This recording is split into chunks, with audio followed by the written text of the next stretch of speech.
Hi everyone, good morning, good afternoon, good evening. Anytime you're watching this video is made to share my thoughts and address some things from the trending I'm choosing. I'm not trying to say that these people are saying the entire truth.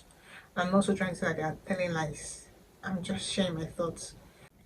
And the testimonies are not big deal, honestly speaking.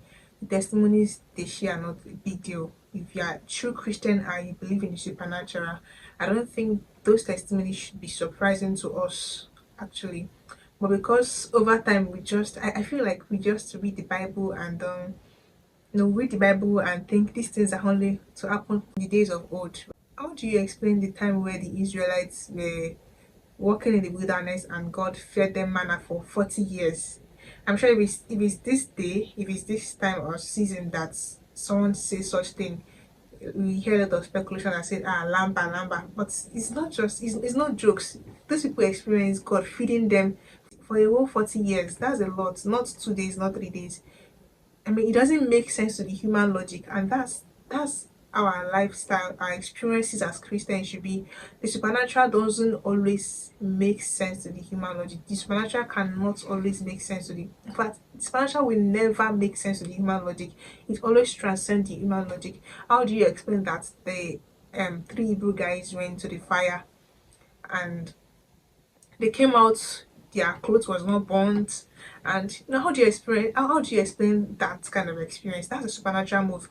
To even think that people that are trying to increase the level of the intensity of the fire was burnt in the process, and then they threw the guys inside the fire and nothing happened to them, and the king said, I can see a fourth man in the fire.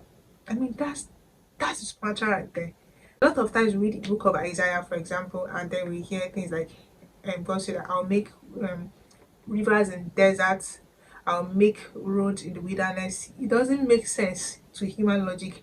But and I think that if we are truly reading our Bible, not just read our Bible, not just living a Christian life, if we're living our Christian life to experience supernatural, these testimonies these people shared should not be surprising to you. I mean, we've heard Boko Haram testimonies whereby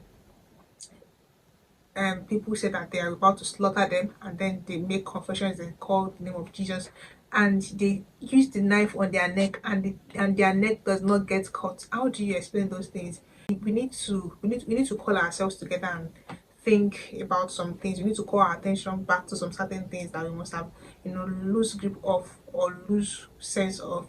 Another thing is that I don't think we should join the multitude to do evil. Evil can be anything, not necessarily killing someone. But this right there is the reputation of Christianity in general. Overall Christianity. If a well reputable man, for example in Nigeria, let's say a politician, daughter or cousin or friend, anybody related to that particular person does something that is very wrong, even though the world will want to mock them, those people from the family will try all their possible best to cover the image, to cover the reputation of their family, of their family. So now these people that we call the chosen church, they are Christian. I think we Christians are supposed to cover our own reputation, not join other people to mock our religion. Because at the end of the day, even though you're not from a chosen church, you're a Christian. You are Christian. You are Christian. So you can see that you can see that at the end of the day, they are going to classify all of us into the same box because we are all Christians. We all are meant to protect, even if others are trying to talk down or water down the effect of or the essence of the supernatural. I believe it's our responsibility to bring some honor to it and not train the multitude to talk it down, water it down. It's so nice to see that people our pastors are and people with influence are coming out to say something about to address this matter. And I saw something that Peter Daniel shared while addressing this I'm choosing thing. Any supernatural you mock, you are removing yourself from experiencing it. You are putting boundaries and limits to the chances of you experiencing such supernatural. The supernatural is something I personally look forward to. It's something that I have always want to have all the days of my life, even before now, and I am not about to stop experiencing it or stop having it.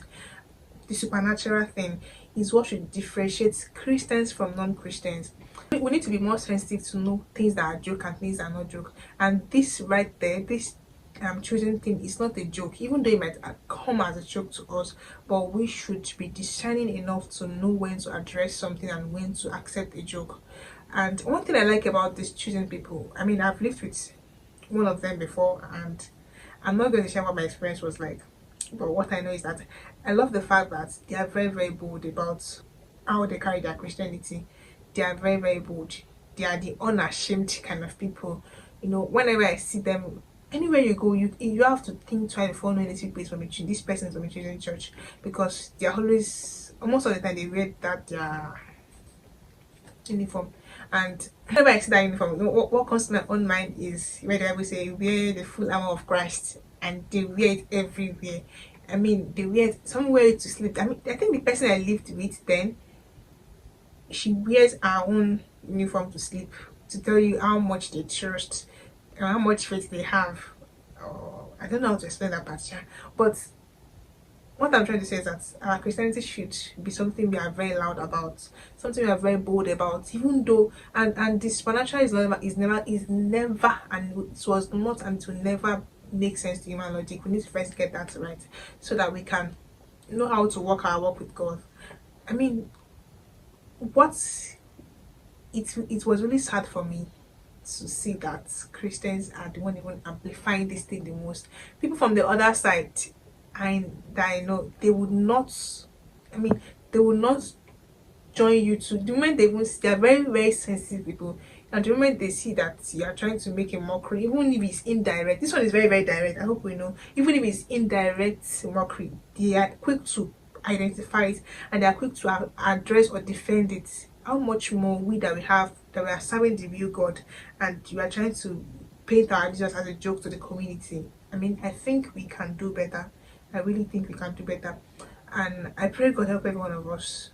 And don't forget that the supernatural is what differentiates the Christians from the non-Christians, and it should not be a once in a while experience. It should be our daily experience. It should be our daily experience. This video was made to share my thoughts and my opinion and what I think about the video.